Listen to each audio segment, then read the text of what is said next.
Hello, this is Pete, your Kickserve support guy. I'm going to discuss with you custom reports.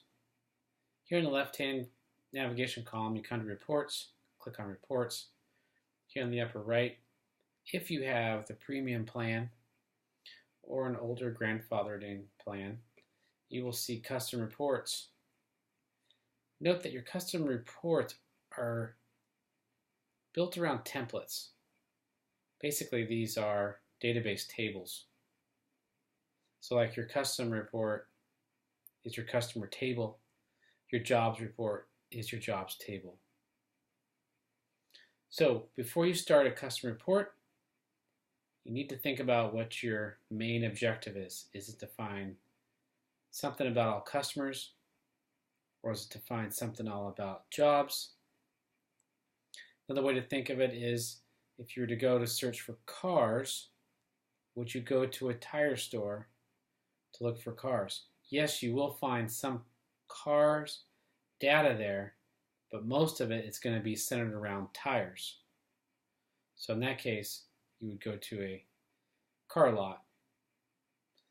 So once you decide on your objective for your custom report, it's time to build the report. I'm going to start with new jobs report. It's by far the most popular.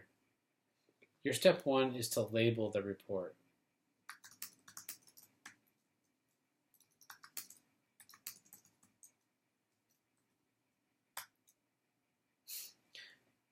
Step two, select the fields or data you want to simply appear in your report.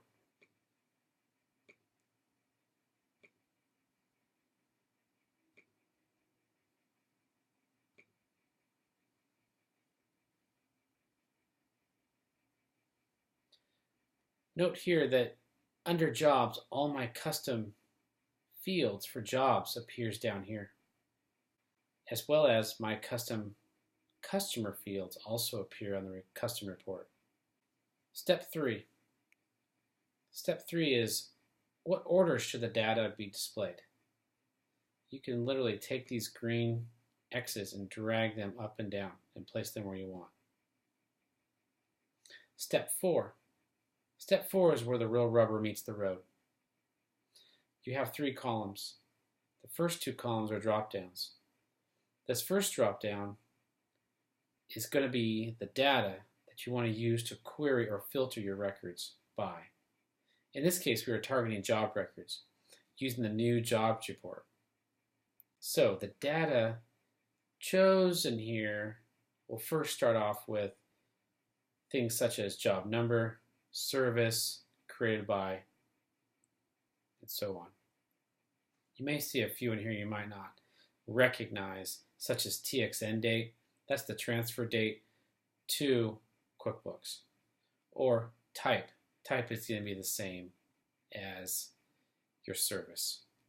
The second column or drop down is basically going to be the verbs that you're going to use to filter out the data.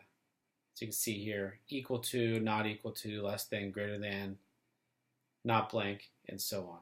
The third column is a text box. This is where you're going to type in the variable that is going to filter out the data you want. This is all going to be based on what you chose in your first drop down. So here we chose job number, so we want something greater than, let's say, job number 1000. If it was a date, created at, greater than or equal to, we'd put a date in here, such as 12/01/2018, December 1st, 2018. And you can add further filters if need be. Moving along, step 5. How should your data be grouped? This is specifying the field you want to group your report by.